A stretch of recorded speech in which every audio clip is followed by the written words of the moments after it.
Assalamualaikum warahmatullahi wabarakatuh. Nama saya Wiyadi Sundari. Di sini saya akan mempresentasikan CV pribadi saya. Yang pertama, nama saya adalah Wiyadi Sundari. Di dalam CV ini saya mau mendaftar sebagai logistik supervisor. Profil saya lahir di Jakarta tanggal 23 November 2002. Saya beralamatkan di Ciracas, Jakarta Timur.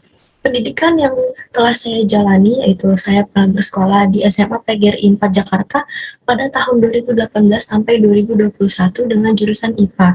Kemudian pendidikan yang telah saya jalani saat ini yaitu berada di Politeknik APP Jakarta pada tahun 2021 sampai tahun 2024 dengan prodi manajemen logistik industri elektronika.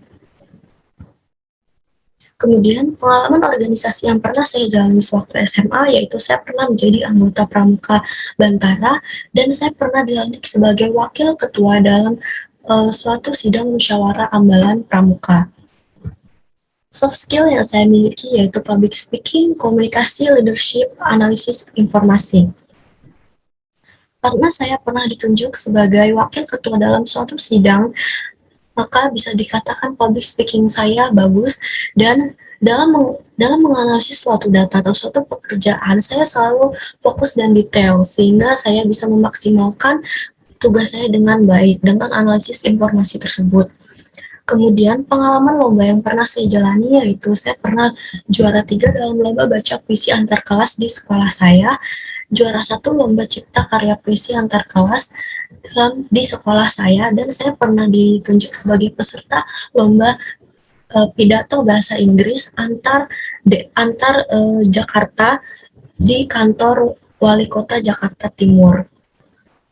Kemudian di sini tertera ada kontak nomor handphone saya jika ingin dihubungi dan ada kontak LinkedIn saya dan juga email saya auliadwisundari@gmail.com.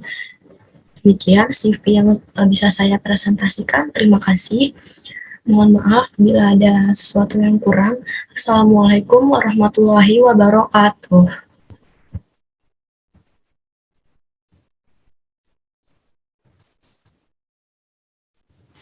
Assalamualaikum warahmatullahi wabarakatuh. Nama saya Aulia Dewi Sundari. Dalam video ini saya akan mempresentasikan proposal bisnis produk elektronik.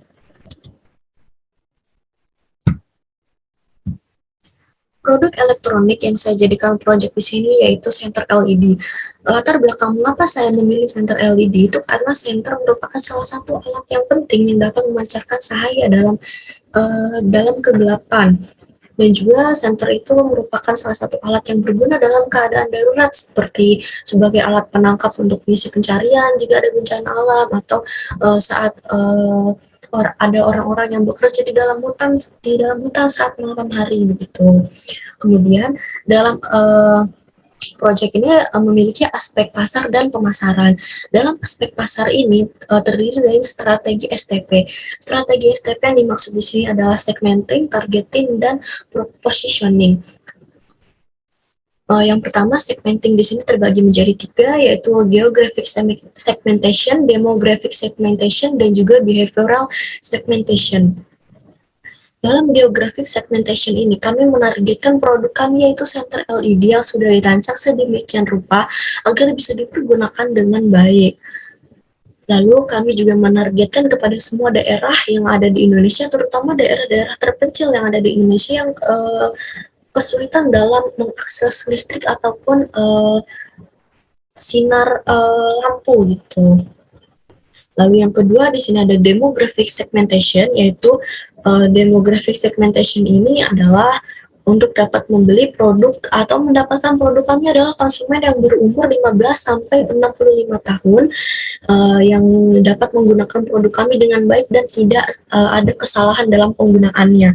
Kemudian yang ketiga ada behavioral segmentation, yaitu tingkah laku para konsumen kami yang banyak ragamnya dan juga rata-rata konsumen kami ini biasanya membeli karena kebutuhan yang sangat penting, seperti yang sudah saya jelaskan sebelumnya di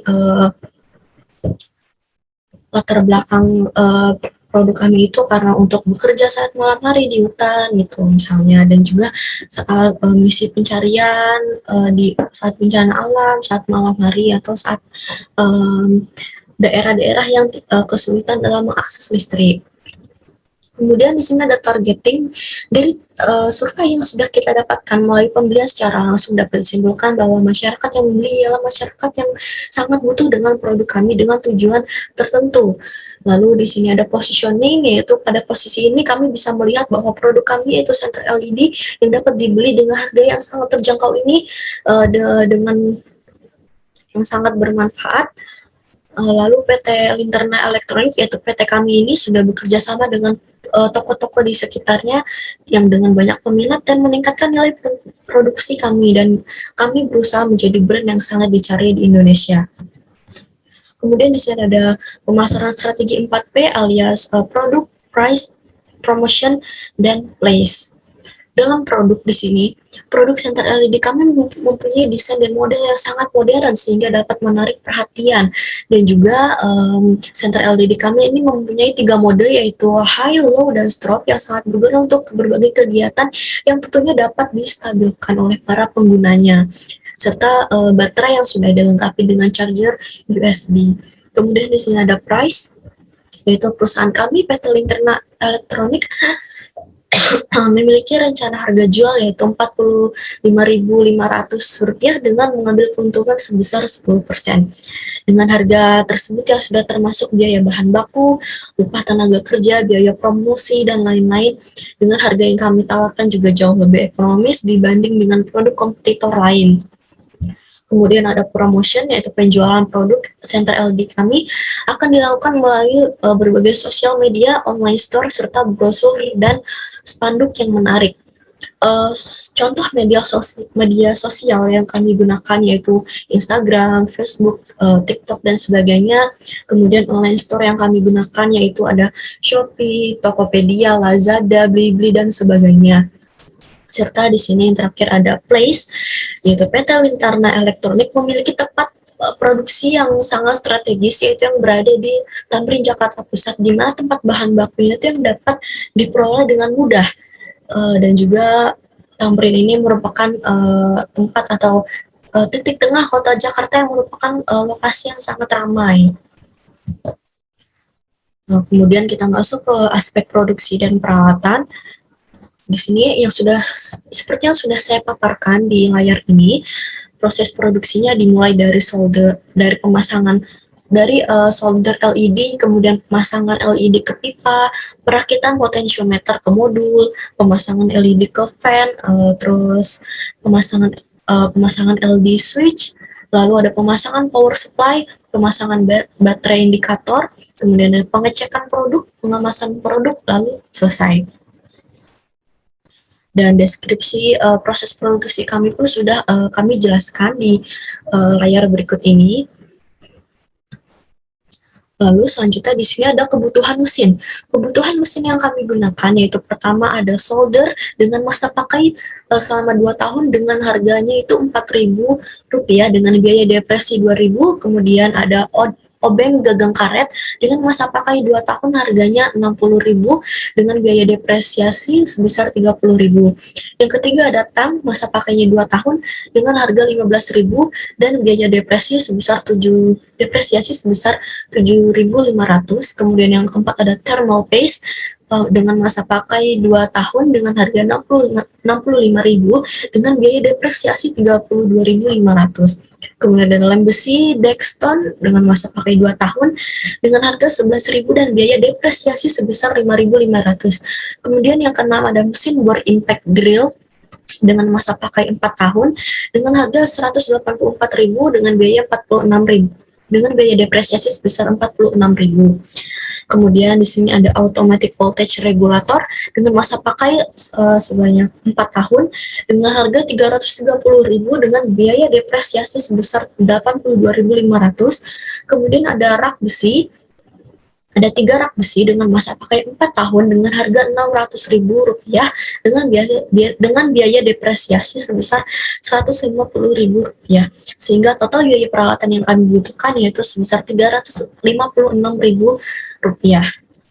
Kemudian di sini ada aspek manajemen dan organisasi.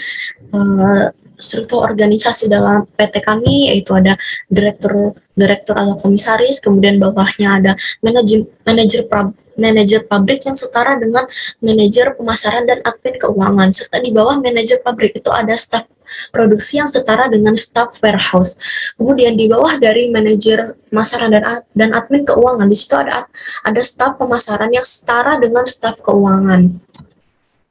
Kemudian untuk kompensasi yang kami keluarkan dalam PT kami dibagi menjadi kompensasi finansial secara langsung dan tidak langsung. Kompensasi finansial secara langsung yaitu ada gaji dan tunjangan hari kerja. Pemberian gaji dilakukan pada akhir bulan yaitu setiap tanggal 27 dan dikirimkan melalui transfer pada rekening karyawan yang sudah didaftarkan oleh perusahaan. Kemudian ada tunjangan hari raya dan juga kompensasi finansial secara tidak langsung ini yaitu ada BPJS, ketenaga kerjaan dan kesehatan. Yaitu memberikan perlindungan terhadap tenaga kerja baik mereka yang bekerja secara informal maupun non formal dan dilaksanakan guna untuk melayani kesehatan tingkat pertama, layanan kesehatan rujukan tingkat lanjutan, rawat inap, jaminan kecelakaan kerja dan lain sebagainya. Kemudian ada kompensasi non-finansial yaitu pemberian cuti tahunan, cuti hamil, cuti penting, dan yang kedua ini ada liburan. Bagi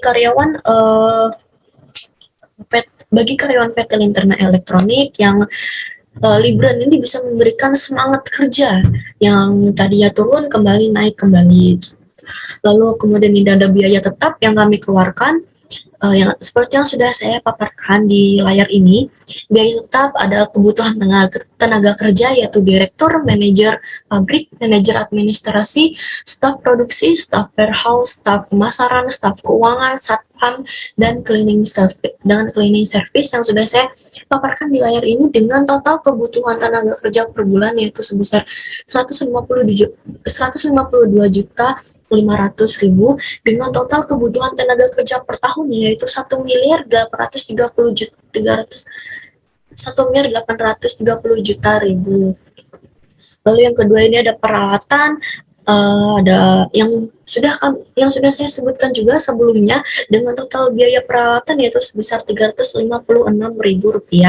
Dan juga di sini ada total biaya peralatan, ada sewa bangunan, kami menyewa bangunan dengan jangka waktu sewa selama 1 tahun dengan total 450 juta. Lalu di sini ada biaya variabel.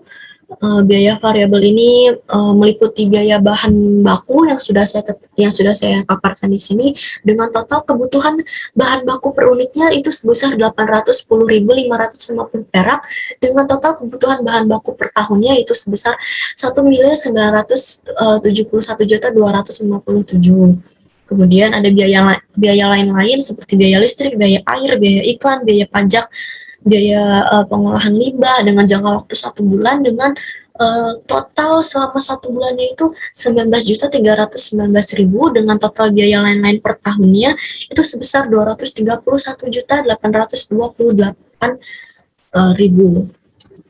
Lalu di sini juga kami lampirkan laporan harga pokok mengenai pembelian bahan baku sebesar 1.971.257.600. Kemudian ada tenaga kerja langsung sebesar 1.380.000.000. Kemudian ada biaya overhead atau biaya lain-lain ini meliputi biaya listrik, biaya air, biaya iklan, biaya pajak, biaya pengolahan limbah, dan sewa pabrik dengan total BOP sebesar 681.828.000 dengan harga pokok penjualan sebesar 4.033.085.600. Masuk ke kesimpulan, produk Center LED kami ini dirancang agar bisa digunakan dengan sebaik mungkin dan kami menargetkan penjualan di seluruh daerah yang ada di Indonesia, tetapi lebih terfokus kepada daerah-daerah terpencil yang sangat membutuhkan Center LED, terutama daerah yang tidak terjangkau listrik dan tidak terjangkau cahaya atau lampu. Dan juga produk Center LED kami yang kami pasarkan yaitu kami jual sebesar 45.500. Kemudian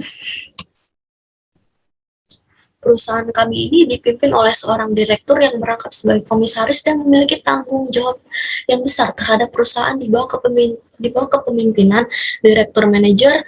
Manajer pada perusahaan kami ada dua, yaitu manajer pabrik dan pemasaran dan admin keuangan, serta selain direktur dan manajer masih ada jabatan di bawahnya, yaitu staff security dan cleaning service.